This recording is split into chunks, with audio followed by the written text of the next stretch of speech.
From New York City, the makers of Clippercraft clothes for men and 1,036 leading retail stores from coast to coast present the world's most famous detective, Sherlock Holmes.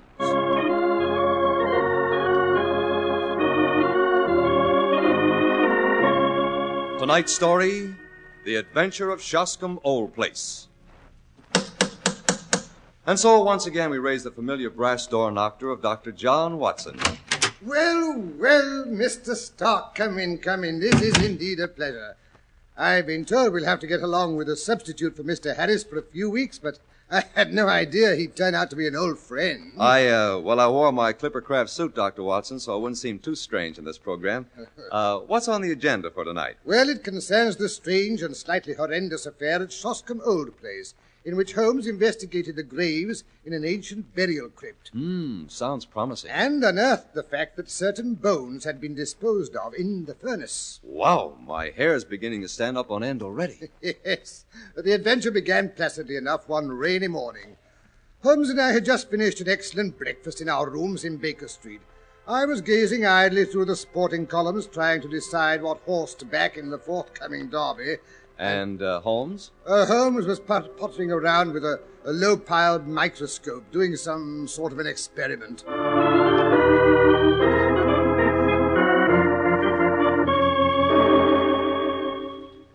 Daredevil quoted as favourite, eh?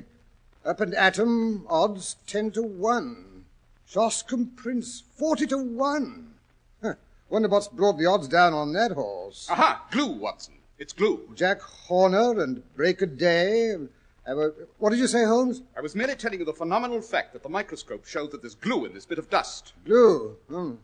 What difference does it make? Glue or paste or even sticking plaster? Can't you see I'm busy? Lucky lady, pride of Cornwall. The fact that there is glue in this dust is going to cost a man his life. And, I say, cost a man's life?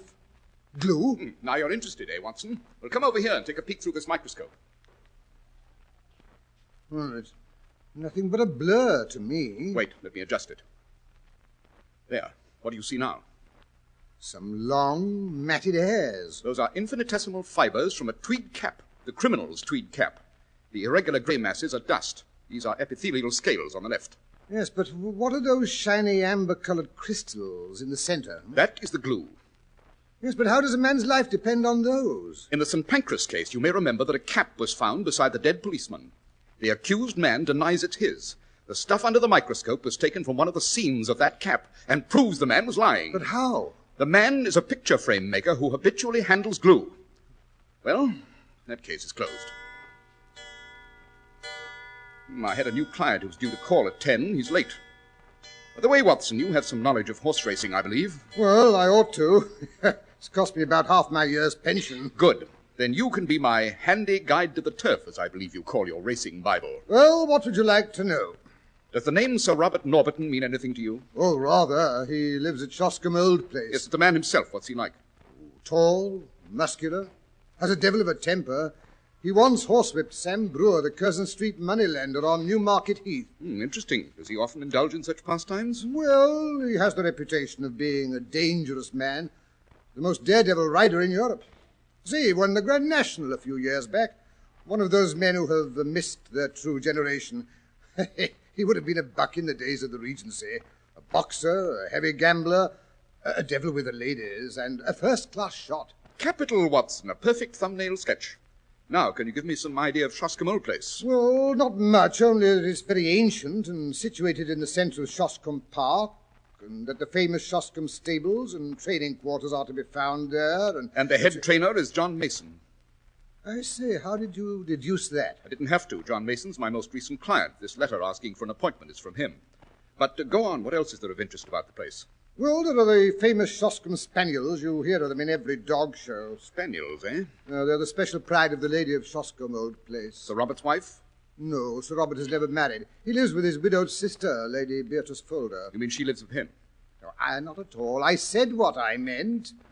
The place belonged to her late husband. Lady Beatrice is only a life interest. It reverts at her death to her husband's brother. Her husband's brother, eh? Meantime, she draws the rents every year. And Brother Robert spends them. Yes, that's about the size of it. They're always quarrelling, and yet I've heard they're devoted to each other.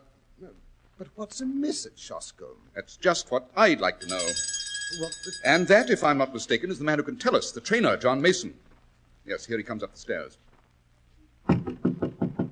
Come in, come in.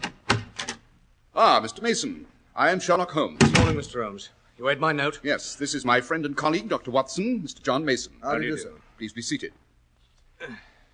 Now, Mr. Mason, what's the difficulty? Your note explained nothing. The matter's too delicate for me to put on paper. Much too complicated. I had to see you face to face. We are at your disposal.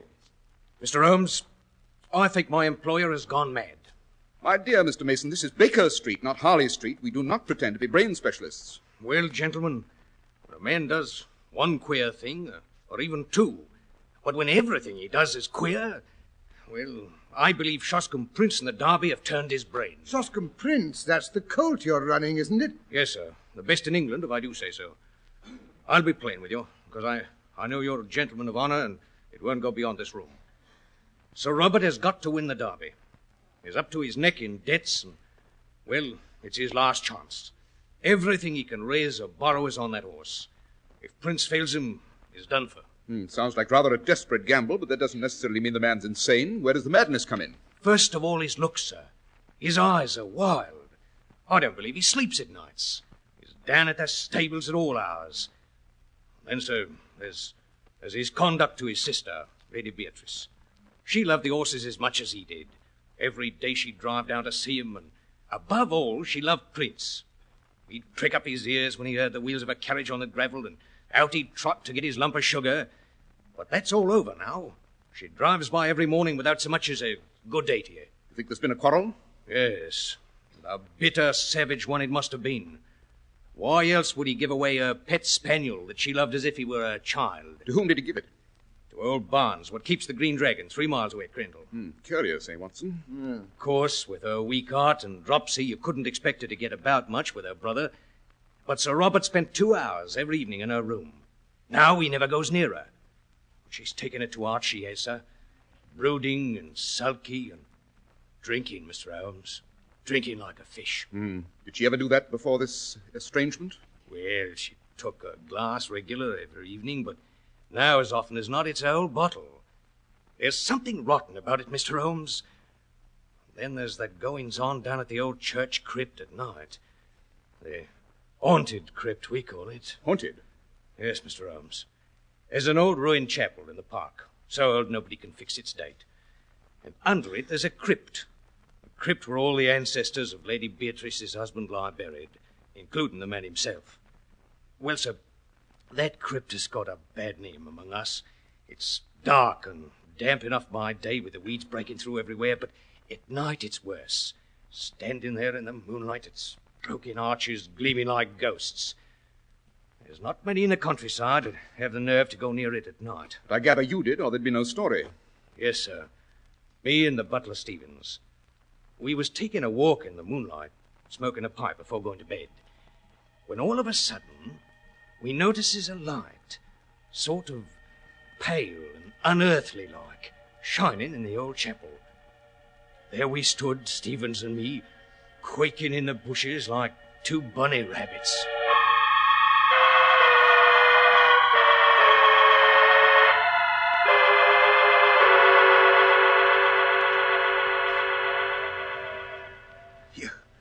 You see that, Mason? It's a light in the old chapel. Someone's in there. Or something. I don't like the look of it. It isn't natural. What's going on in the chapel this time of night? We'd best go and find out. Oh, for heaven's sake, no. Maybe it's something evil. Some bad spirit set its light there to lure some poor fella to his death. Wait a bit. See that shadow moving against the far wall? It's a man's shadow, that is. Or a devil's. It looks more than life-size to me. Isn't that a tail he's switching around behind him? Nonsense. It's a piece of rope he's holding in his hand. Here. What's that? It's Pip, Lady Beatrice's spaniel. He's probably outside the old well house, howling at the moon. He was there all last night, howling to wake the dead. Don't say that. Maybe that's just what he's doing. Maybe that's what he's done. Waked all the corpses in the crypt and they're having a ghostly meeting. Rubbish, Stevens. You don't really believe in ghosts? Why, when you think about all this tomorrow morning, you'd be ashamed. But that's tomorrow morning. And tonight, standing here in the moonlight, well, I ain't so sure. There's one way to find out. Come on, let's have a look at who's in that chapel. You're not going over there, Mason. I am that. You can stay here alone if you like. Stay here by myself.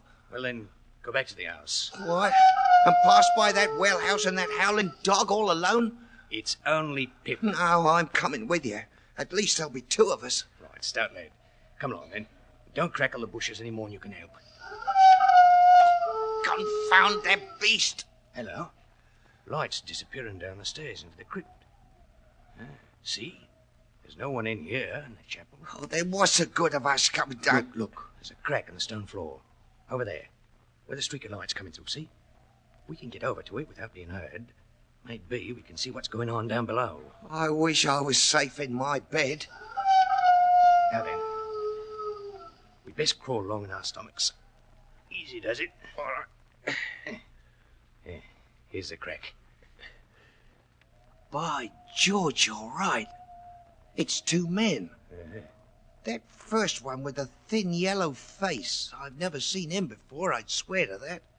But the big chap in the black cloak kneeling down, there's something familiar about him. If I could only see his face. Now he's standing up. By the Lord Harry, it's the master himself, Sir Robert. What's he up to down here in the dead of night? What's that he's got under his arm, so careful? Now he's holding it up to the light. It's a head. The head of a mummy.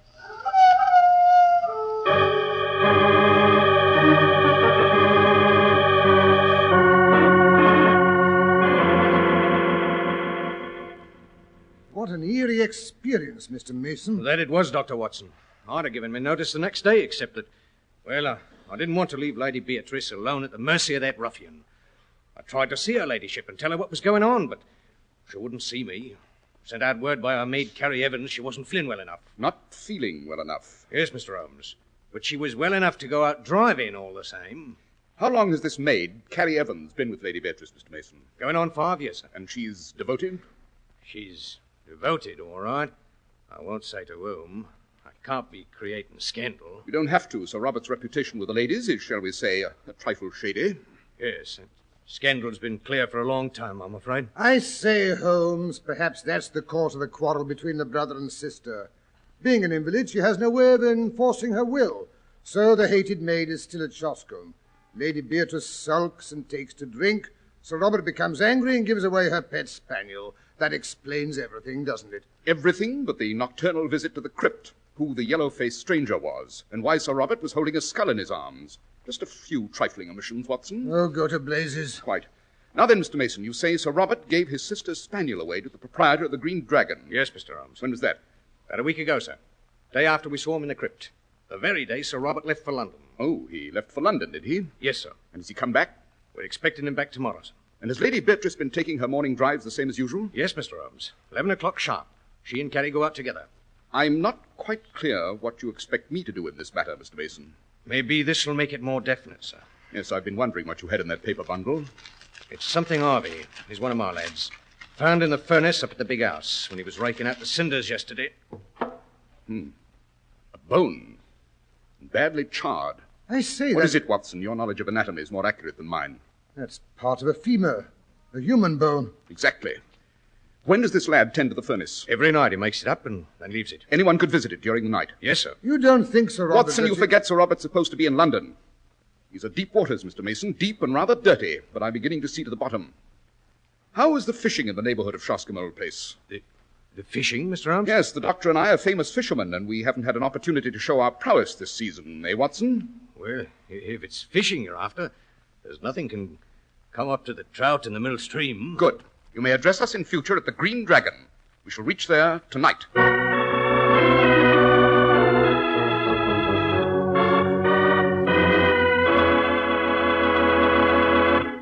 And now that you have Mr. Holmes started on your fishing expedition, Dr. Watson, may I step in to say a few words? Fair enough, Mr. Stark. Clipper craft clothes are not merely good-looking at the time you buy them. They stay good-looking.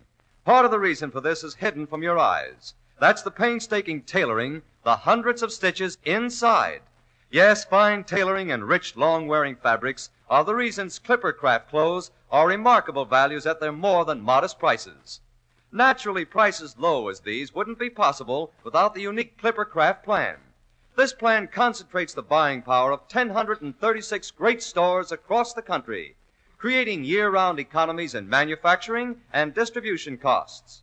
That's why you pay only $40 and $45 for a Clipper Craft suit, only $40 for a top coat or overcoat, and only $26.50 for sport jackets. For your own sake, compare Clipper Craft with clothes selling for many dollars more.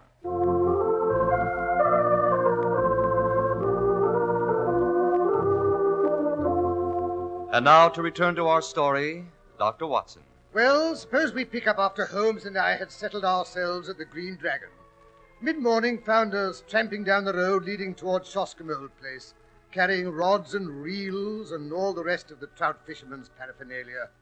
Holmes also had a shaggy black spaniel in tow.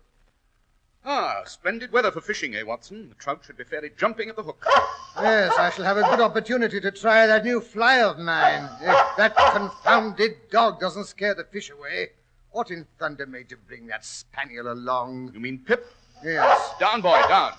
I saw him tied up in the front hall of the inn. Mine host says that they have to keep him on a leash or he runs straight back to his old home.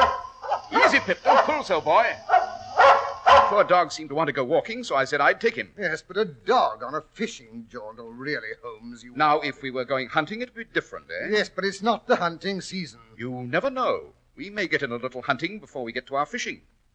Ah, that is the entrance gate to Shoscombe place, I presume. Handsome old ironwork. And tightly locked, too. Dear Sir Robert is very jealous of his privacy, eh? You would be, too, if you had a horse you expected to win the Derby. I understand he's very vicious with touts or any stranger he catches snooping around his property. I say, look. Here comes a big yellow open barouche. Yes, Lady Beatrice returning from her morning's drive, I fancy. I thought we should have some hunting this morning. What do you mean? Pip and I are going to hide behind this hedge. When the footman gets down to unlock the gates, I want you to engage him in conversation. Yes, but I don't understand, Holmes. Holmes, where are you? Where did you go? Here, behind the hedge, trying to keep this confounded dog quiet. Here they come. I say the old girl must be 1,000,000 years old, all bundled up in shawls and veils and things. That must be Carrie beside her, the one with the suspiciously blonde hair. They've stopped. The footman's getting down off the box. The gates are swinging open. After him, Watson, after him. Hello there. I say, my good man, can you tell me how to get to the mill stream? Now then, Pip, out you go, old boy. It's your mistress. After her, boy, after her. There he goes. He leaps into the carriage onto his mistress's lap. By Jove, he's snarling. He's trying to bite the woman. Get that confounded dog out of here! Drive on! Drive on!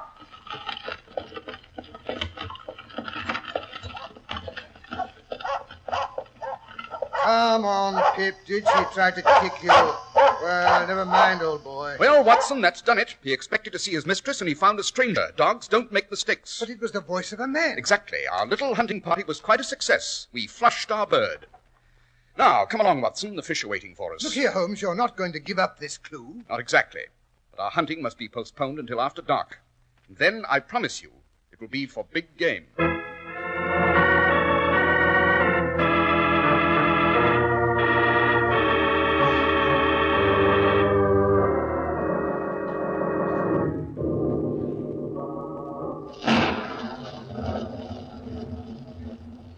Here, Holmes, that storm is going to break any minute now.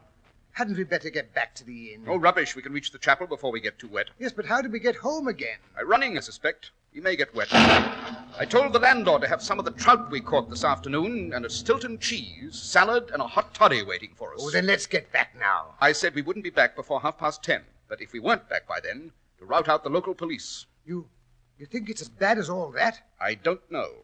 It all depends on what we find in that crypt. There, that must be the chapel up ahead. I saw it in the last flash of lightning. Here comes the rain. Run, Watson, run!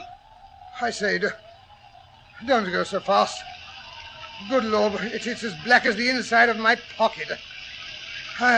I've lost the chapel. No, there it is. Over here, Watson. Over here. There's an entrance. Right. Oh, great thunder. I'm soaked to the skin. It's coming down in torrents. Here, this must be the stairs leading down to the crypt. I say, Holmes, you have eyes like a cat. I can't see a blasted thing. Take my hand. Easy now, easy. Don't fall and break your neck. There. Now you can light the lantern. As if I can find a match that's dry enough to light. They all feel like spaghetti.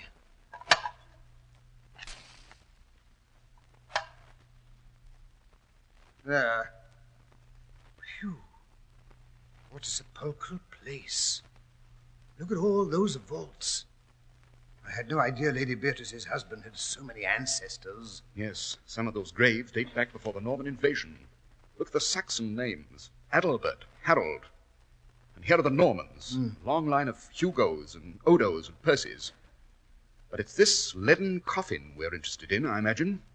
Notice how the dust around it's been disturbed. Hand me that jimmy, Watson. You're not going to open it. Holmes, let's get out of here. All these coffins, hundreds of dead ancestors.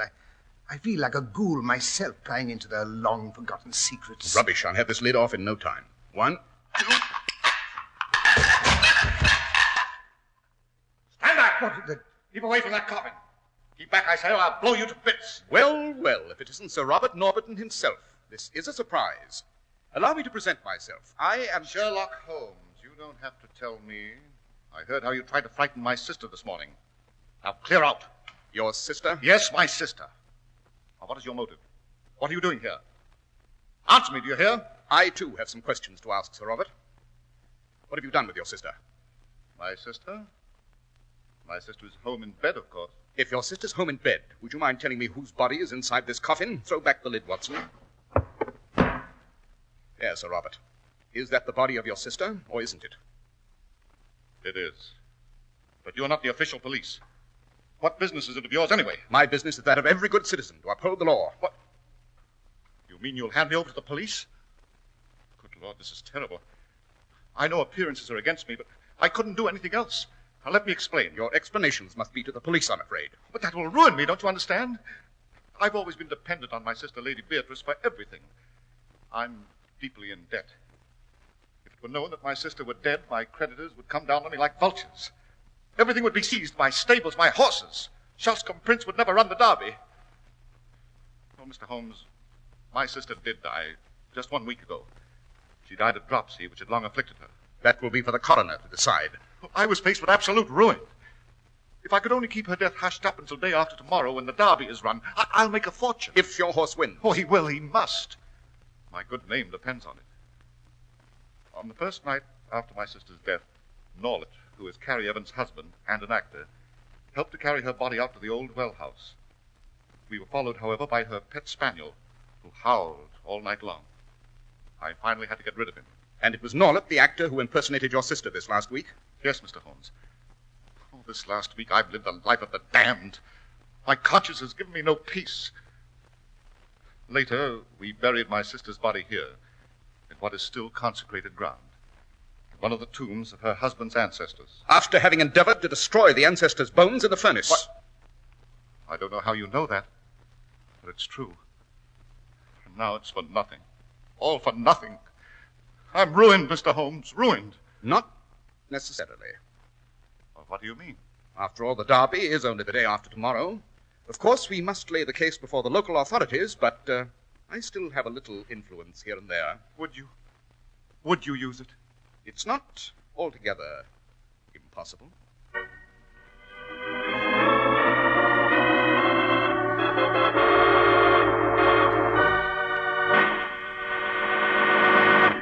And now, Dr. Watson, before you tell us Holmes' rather surprising decision in the case of Sir Robert, I'd like to make one more speech on behalf of Clippercraft. Go ahead, Mr. Stark. When you advertise anything as extensively as Clippercraft, the product's got to be good. Clippercraft clothes really have to have it, and they have.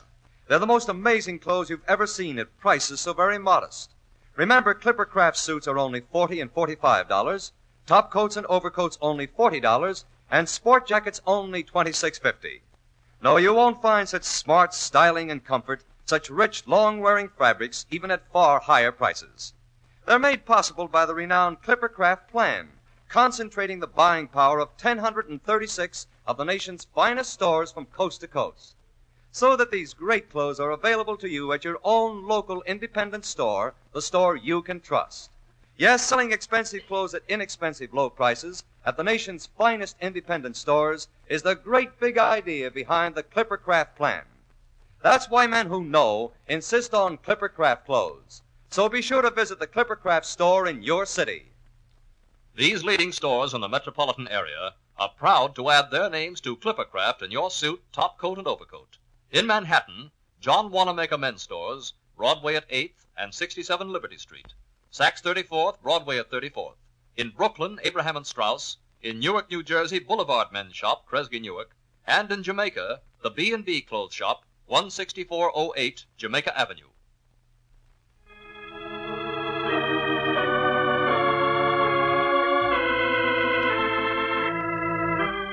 And now, Dr. Watson, did Sherlock Holmes use his influence in Sir Robert's behalf? Yes, indeed, Mr. Stark. We went back to the inn, and Holmes routed the local constable and coroner out of bed. They discussed matters over the trout and coffee and cheese. Luckily, our catch had been a fairly big one. Moreover, the creditors were all Londoners, and Sir Robert was a local man. Pride of county, you know. And besides, the constable and the coroner had both placed bets on Shoscombe Prince, and they wanted to see him win. And did he? He did, and netted his owner £80,000. Sir Robert paid his debts and bought a small place in the neighbourhood of Shoscombe, where he threatens to end his days in an honoured old age. He and Holmes have become great friends. Holmes often visits him when he wants a bit of trout fishing. Well, all this talk of trout and salad and cheese has given me the most tremendous appetite. I had hoped it would. I've a special treat in store for you tonight. Just ring the bell, will you? I received 2 of the most beautiful trout from Sir Robert just this morning. I imagine my housekeeper has them in the pan by now. Frying in butter with lemons sprinkled on the top. And a fresh green salad and a Stilton cheese. But look here, isn't it a bit out of season for trout? Nothing is out of season these days, Mr. Stark. Sir Robert has what is called a deep freeze, you know. Yes, I know, but what have you in mind to tell us next week, Dr. Watson? Well, next week, Mr. Stark, I think I'll tell you of the vicious robberies and bludgeonings that occurred in Boston Yard. The criminal, you know, was a cat named Peggy. Holmes always called it the adventure of the wooden claw.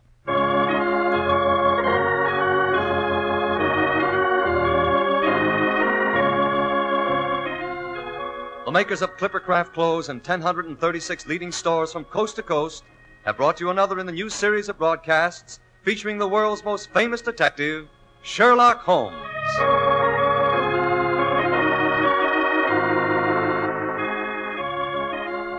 Our stories are based upon the character of Sherlock Holmes created by Sir Arthur Conan Doyle.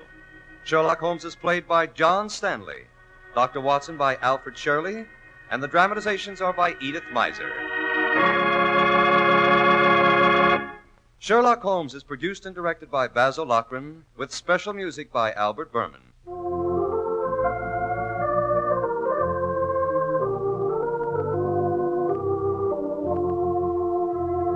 If you don't know your Clippercraft dealer, write Clippercraft, 200 Fifth Avenue, New York City.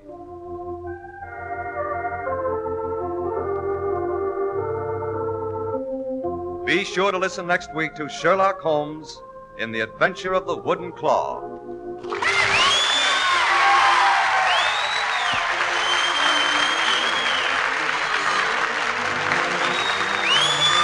Charles Starr speaking for Clippercraft Clothes. This is the world's largest network, serving more than 450 radio stations. The Mutual Broadcasting System. In just 25 seconds, you'll hear Melvin Elliott reporting the latest news. Fly Eastern Airlines' new type Constellation, tried and proven with 300 million passenger miles of dependability. Fly Eastern Airlines.